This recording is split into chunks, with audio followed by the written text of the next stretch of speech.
श्री राम को प्रणाम, राम के देश को प्रणाम, राम की धरती को प्रणाम, राम के धर्म को प्रणाम, राम के कर्म को प्रणाम, राम के मर्म को प्रणाम, राम के आदर्श को प्रणाम, राम के संस्कारों को प्रणाम, राम की संस्कृति को प्रणाम, अंत में राम भक्तों को प्रणाम। जी चाहता है कि राम से जुड़ी हर वस्तु का नाम लेते रहें और उन्हें प्रणाम करते रहें। ये राम नाम का आकर्षण जो पुष्प को लताओं को, वृक्ष को हवाओं को, धरती को आकाश को, जीवन के आभास को अपनी ओर आकर्षित करता है। जिस राम ने अपनी मोहिनी से त्रिलोकी को मोह लिया है, उस राम की भक्ति से कोई नहीं बच सकता। तुलसीदास ने रामचरितमानस में राम की महिमा का बखान करते हुए लिखा है, हरि अनंत हरि कथा अनंता, जिसकी कथा का कोई अंत नहीं, हम उसकी कथा का आरंभ करना चाहते हैं। The story of Indian festivals Ram Navami के शुभ अवसर पर राम भक्तों के लिए राम कथा लेकर आया है। राम कथा जिसका रसपान स्वयं शिव और पार्वती जी ने किया है। देवताओं ने इस राम कथा का अमृतपान किया है। कागभुशुंडी ने श्री राम कथा का आनंद लिया। राम कथा आदिकाल से सुनी और सुनाई जा रही है और अनंत काल तक इसका वाचन और मंचन होता रहेगा। राम कथा राम के जन्म से आरंभ होती है। राम का जन्म यानी रामनवमी, रामनवमी का शुभ महोत्सव चैत्र मास के शुक्ल पक्ष की नवमी को मनाया जाता है। रामनवमी का दिन चैत्र मास की समाप्ति की घोषणा करता है। रामनवमी का दिन पूर्णतः लाभकारी होता है। इस शुभ दिन की प्रतीक्षा तीनों लोकों में रहती है। समस्त लोक के समस्त वासी रामनवमी अर्थात श्री राम का जन्म दिवस हर्षोल्लास के साथ मनाते हैं। ये उत्सव विश्व के लिए महोत्सव का कारण बनता है।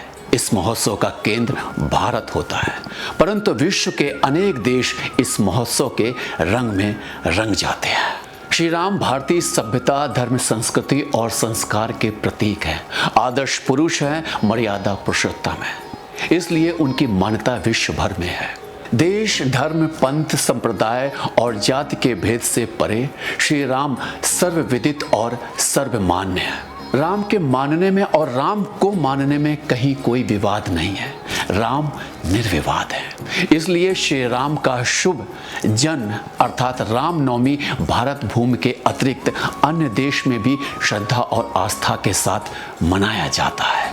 पूरे देश में अपितु संपूर्ण विश्व में राम की लीला रामलीला के रूप में दिखाई और सिखाई जाती है। भारत के प्रत्येक गांव और नगर में रामलीला शिक्षा और श्रद्धा के उद्देश्य से चित्रित की जाती है। भारत के अतिरिक्त इंडोनेशिया जो विश्व का सबसे बड़ा मुस्लिम देश है, वहां आज भी रामलीला का भव्य मंचन होता है। इंडोनेशिया के मुसलमान रामलीला का मंचन करते हुए गर्व महसूस करते हैं। श्री राम को वो अपना वंशज और पूर्वज मानते हैं। इसी प्रकार बैंकॉक, थाईलैंड, सिंगापुर, मॉरिशस इन सभी देशों में श्री राम आराध्य के रूप में स्थापित हैं। वहाँ उनकी पूजा अर्चना ऐसे ही होती है जैसे भारत में राम को पूजा जाता है। श्री राम भगवान विष्णु के अवतार हैं, इसलिए उनके जन्म कथा की महिमा जानने के लिए हमें भगवान विष्णु की शरण में चलना चाहिए। यदा यदा हि धर्मस्य ग्लानिर्भवति भारत अभ्युत्थानं धर्मस्य तदात्मानं सृजाम्यहम्। मेरे जन्म का उद्देश्य और नियम पूर्व निर्धारित है देवी। इस धरती पर जब जब धर्म की हानि होती है, अधर्म का विकास होता है, तो उसका विनाश करने के लिए मैं प्रकाश में आता हूँ। परित्राणाय साधूनां विनाशाय च दुष्कृतां धर्म संस्थापनार्थाय संभवामि युगे युगे। आपके अवतार का कारण सब जानते हैं। साधु जनों की रक्षा करने और दुष्टों का संहार करने के लिए ही आप धरती पर भिन्न भिन्न रूपों में अलग अलग समय पर अवतार लेते हैं। हाँ देवी लक्ष्मी, जब राजा सत्यव्रत के समय धर्म संकट में आया तो मैंने मत्स्य रूप में अवतार लिया। देवताओं की सहायता करने और समुद्र मंथन में सहायक बनने के लिए आप कच्छप रूप में प्रकट हुए थे। हिरण्याक्ष जैसे असुर का संहार करने के लिए मैंने वराह रूप धारण किया था।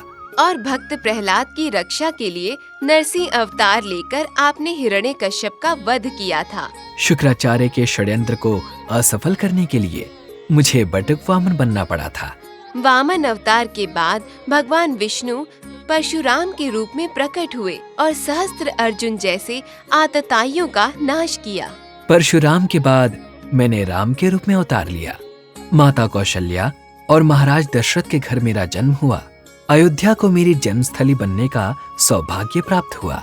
अयोध्या का ये सौभाग्य त्रेता युग से द्वापर युग और कलयुग तक बना हुआ है। हाँ भगवान, अयोध्या का महत्व साकेतपुरी के जैसा ही है।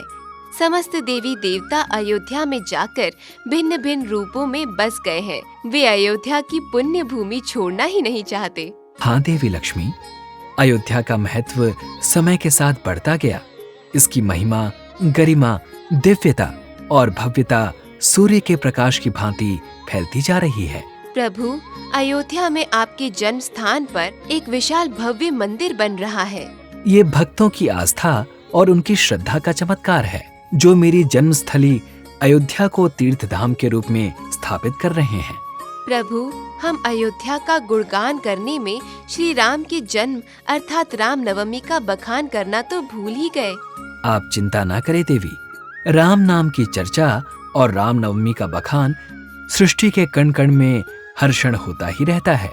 हम अपनी इस दिव्य चर्चा को एक अल्प विराम देते हैं। इसके पश्चात श्री राम की रामायण का पाठ पुनः आरंभ हो जाएगा। रामनवमी भारत के राष्ट्रीय त्योहार के रूप में मनाया जाता है। राष्ट्र अपने राम का स्मरण करता है, उनके आदर्शों का अनुसरण करता है, श्री राम की मर्यादा को अपने लिए लक्ष्मण रेखा बनाता है और उसी का अनुगमन करता है। जय श्री राम के जयकारे से पूरा देश गूंजने लगता है। शंखनाद और मंदिरों की घंटियां दिव्य वातावरण का निर्माण करती हैं। मंदिरों को पुष्प और पत्तों से सजाया जाता है। भगवान श्री राम की प्रतिमा को स्नान कराया जाता है। उन्हें नए वस्त्र और आभूषण पहनाए जाते हैं। भजन कीर्तन से राम नाम का गुणगान होता है। मंदिरों में प्रसाद चढ़ाया जाता है, निर्धनों को दान दिया जाता है। घर घर राम के जन्म की कथा गाई और सुनाई जाती है। रामलला की झांकी और शोभा यात्रा निकाली जाती है। भगवा ध्वज हवा में लहराया और मंदिरों में फहराया जाता है। समस्त देशवासी एक दूसरे से मिलकर एक दूसरे को रामनवमी की बधाई और शुभकामनाएं देते हैं। राम भारत के हैं और भारत राम का। इस दृष्टि से रामनवमी का पावन पर्व समस्त भारत में परम आनंद के साथ मनाया जाता है। परंतु इस भारत में उत्तर प्रदेश विशेष है, क्योंकि इसी दिव्य धरा पर राम का अवतरण हुआ था। रामनवमी के विशेष पर्व को अति विशेष बनाने के लिए अयोध्या को दुल्हन की तरह सजाया जाता है। सरयू नदी के दिव्य घाट पर प्रतिवर्ष लाखों दिए जलाकर उसके प्रकाश से रात्रि को दिन जैसा प्रकाशित किया जाता है। अयोध्या में ही रामलीला का दिव्य मंचन होता है, जिसमें रूस, कोरिया, इंडोनेशिया और नेपाल जैसे अलग अलग देशों से कलाकार बुलाए जाते हैं, जो राम के भक्त होते हैं। रामलीला के मंचन से भक्तों को आत्मिक आनंद मिलता है और भारतीय संस्कृति का प्रचार प्रसार होता है। रामनवमी के वैदिक और पौराणिक महत्व की चर्चा और लोक कथा के लिए हमें विष्णु लोक पुनः चलना होगा, जहां भगवान विष्णु माता लक्ष्मी से रामनवमी के महत्व पर प्रकाश डाल रहे हैं। देवी, राम जन्म की एक कथा विष्णु लोक के द्वारपाल जय विजय के साथ जुड़ी हुई है। जय विजय की ये कथा पुराणों और उपनिषदों में वर्णित है। ज्ञानी जन इस कथा को जानते हैं, परंतु साधारण भक्तों को इसका ज्ञान नहीं है। मैं उन्हीं भक्तों का ज्ञान बढ़ाने के लिए जय विजय की कथा सुनाना चाहता हूँ, जिनके कारण मैंने राम के रूप में अवतार धारण किया था। जय विजय आपके परम भक्त और धर्मपरायण द्वारपाल थे। हाँ देवी, एक समय की बात है जब ब्रह्मा के पुत्र सनक, सनंदन, सनातन और सनत कुमार मेरे दर्शनों के लिए बैकुंठ लोक में आए, तो द्वारपाल जय विजय ने उन्हें द्वार पर ही रोक लिया। मेरे साक्षात्कार और दर्शन की आज्ञा नहीं दी। इससे क्रोधित होकर चारों कुमारों ने जय विजय को श्राप दे दिया। इस श्राप के कारण द्वारपाल जय विजय को वैकुंठ लोक से निष्कासित होना पड़ा। हाँ देवी, चारों कुमारों ने जय विजय को श्राप दिया कि तुम बैकुंठ लोक से पदभ्रष्ट होकर पाप योनि अर्थात राक्षस योनि में चले जाओ। द्वारपाल जय विजय इस श्राप से भयभीत होकर क्षमा याचना करने लगे। हाँ प्रभु, ये श्राप की समस्या इतनी बढ़ गई कि आपको हस्तक्षेप करना पड़ा।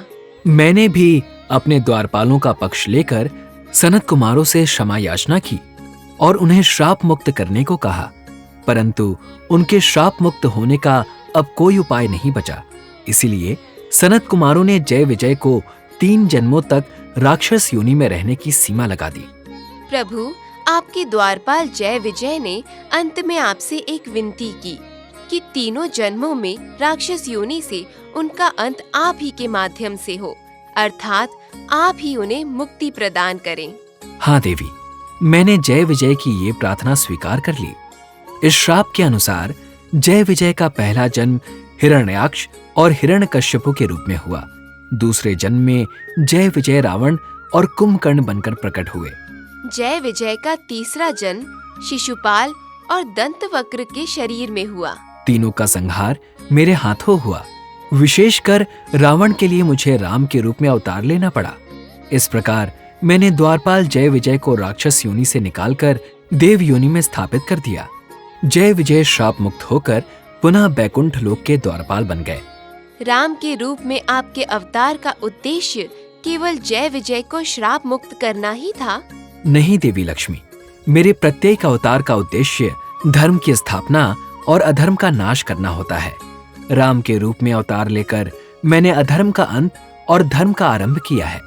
भगवान आपके 10 अवतारों में राम का अवतार सबसे प्रसिद्ध, लोकप्रिय और जनहितकारी हुआ है। वैसे तो आपके जन्म की कथा रामायण और रामलीला के माध्यम से सब जानते हैं, फिर भी भक्तों के लाभार्थ आप उन बिंदुओं पर प्रकाश डालिए जिनके कारण आपको राम के रूप में धरती पर प्रकट होना पड़ा।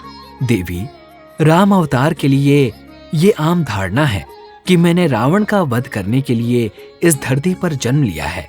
रावण केवल एक कारण था, परंतु मेरे जन्म का एक और महत्वपूर्ण उद्देश्य था। वो उद्देश्य क्या थे प्रभु? धरती को एक आदर्श पुरुष, मर्यादा पुरुषोत्तम, आज्ञाकारी पुत्र, शिष्टाचारी पति, जनहितकारी राजा की आवश्यकता थी। मैंने राम के रूप में जन्म लेकर अवतार की इन सभी आवश्यकताओं को पूरा किया है। महाराज दशरथ और महारानी कौशल्या सौभाग्यशाली हैं, जिनके घर आपका जन्म हुआ। आपके जन्म पर अयोध्या में जो आनंद उत्सव हुआ, रामनवमी का बीजारोपण वहीं से हुआ है प्रभु। आपने सत्य कहा देवी। अयोध्या केवल मेरी जन्म स्थली नहीं, रामनवमी के पावन पर्व की उद्गम स्थली भी है।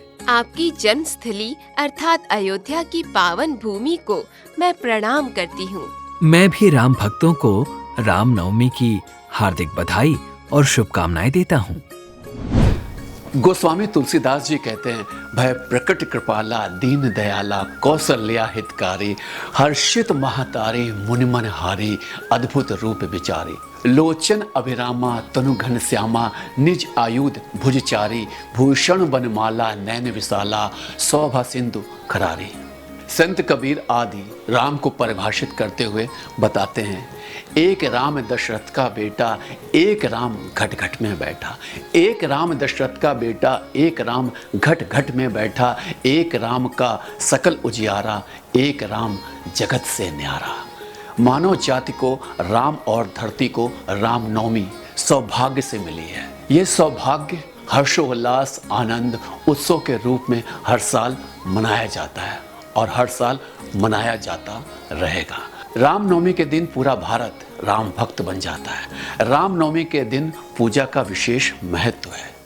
इस शुभ अवसर पर भगवा ध्वज, पताका, तोरण से घर सजाना चाहिए। प्रातःकाल रामलला का झूला सजाकर उसमें उनकी दिव्य मूर्ति रखकर उसे वस्त्र और आभूषण पहनाना चाहिए। फिर धूप, दीप, पुष्प, चंदन आदि से पूजा आरंभ करनी चाहिए। रामचरितमानस की भी पूजा करके उसका पाठ करना चाहिए। भगवान राम की स्तुति और आरती भी करनी चाहिए। रामनवमी पूजन के बाद हवन भी धार्मिक कार्य है। इसके पश्चात भगवान को भोग लगाकर व्रतधारी को उपवास खोलना चाहिए और पूजा का प्रसाद सबको बांटना चाहिए। मीठे प्रसाद की मिठास से सबका मन मीठा करना चाहिए। रामलला की पूजा और भजन कीर्तन के बाद मंदिरों में प्रसाद और घर में पकवान बनाए जाते हैं। गंगा, जमुना और सरयू के साथ पवित्र नदियों में स्नान किया जाता है। नई उमंगों के साथ नए वस्त्र धारण किए जाते हैं। एक दूसरे को रामनवमी की शुभकामनाएं और बधाई दी जाती है। इस प्रकार पूरा देश अपने आराध्य श्री राम को याद करते हुए रामनवमी का पर्व मनाता है। नई उमंगों के साथ नए वस्त्र धारण किए जाते हैं। एक दूसरे को रामनवमी की शुभकामनाएं और बधाई दी जाती है। इस प्रकार पूरा देश अपने आराध्य श्री राम को याद करते हुए रामनवमी का पर्व मनाता है। हम भी अपने दर्शकों को रामनवमी के शुभ दिन की शुभकामनाएं और ढेरों बधाइयां देते हैं। जय श्री राम।